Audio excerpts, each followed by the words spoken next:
नमस्कार दोस्तों। आज आपके सामने Eastern Body Western Mind Anodea Joshi द्वारा पुस्तक लिखित के पिछले अध्याय की अगली कड़ी लेकर उपस्थित हुआ हूं। आइए दोस्तों, इसे ध्यान से सुनते हैं।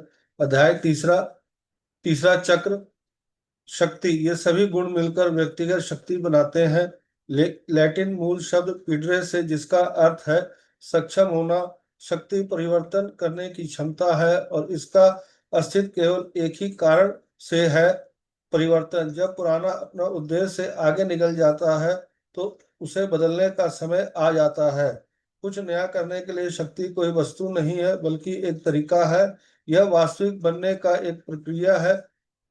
रहस्यों का छेद वह किनारा है जहां शक्ति से शक्ति के से सामना होता है, क्योंकि रहस्य उन शक्तियों का उदय है जो अज्ञात और अदम्य है, जो नम्र बल के तर्क का पालन नहीं करेगी और इसलिए अप्रत्याशित तरीकों से कार्य करेगी।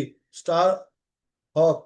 जब हम मानसिक प्रामाणिक रूप से जीने का साहस करते हैं, जब हम अपने भीतर झांक कर नंगी सच्चाई बताते हैं, तब हमारे अंदर शक्ति आती है। जिसका ज्यादा हम जोखिम उठाने का सवाल करने और खुद के प्रति सच्चे रहने का साहस करते हैं, उतना ही यह आसान हो जाता है। शक्ति तब आती है जब हम गलतियों करने, उनके लिए जिम्मेदार होने, उनसे सीखने और उन्हें सुधारने के लिए तैयार रहते हैं।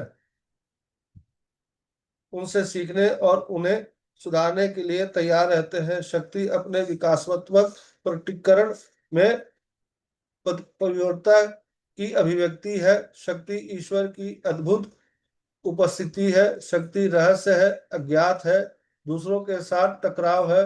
शक्ति अतीत से भविष्य की ओर संक्रमण है।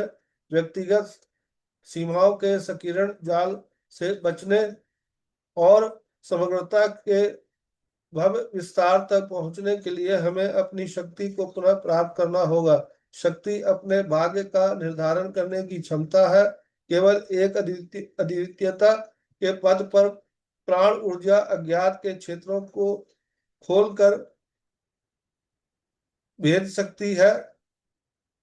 केवल शक्ति से ही हम उन बाधाओं को दूर कर सकते हैं जब हमें कैद, गुलाम और अचेतन लगती है। शक्ति पृथ्वी से शुरू होती है, पदार्थ के रूप में यह पात्र है, गति साधन है।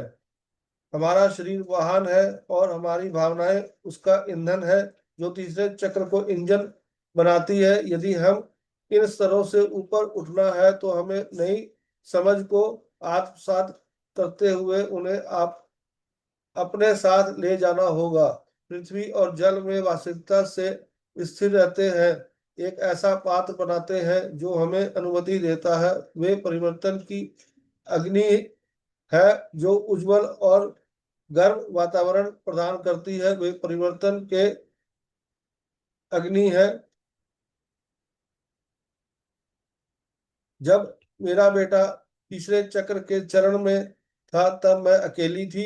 मुझे अच्छी तरह याद है कि हर सुबह खुद को और एलेक्स को तैयार करने की चुनौती कितनी मुश्किल होती थी। जब एलेक्स छोटा था तब मैं हमेशा सुबह एक गुणवत्तापूर्ण समय बनाती थी और वह भी इसकी उपेक्षा करने लगा था। अब अपने तीसरे चक्र में डूबे होने के कारण हमारी सुबह इच्छा शक्ति की लड़ाई बन गई।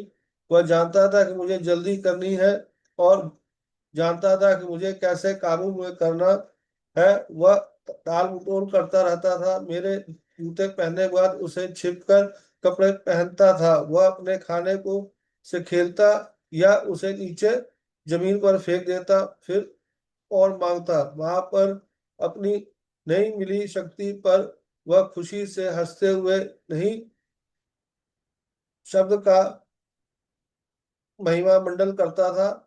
मेरा अपना ही तीसरा चक्र दुख रहा था जब मैं उस पर चिल्लाने की इच्छा से जूझ रही थी, बजाय इसके कि मैं खुद को उसके उस प्रेम पूर्ण धैर्य में ढालने के लिए तैयार करूं जिसे केवल एक माता पिता से समझ सकता है।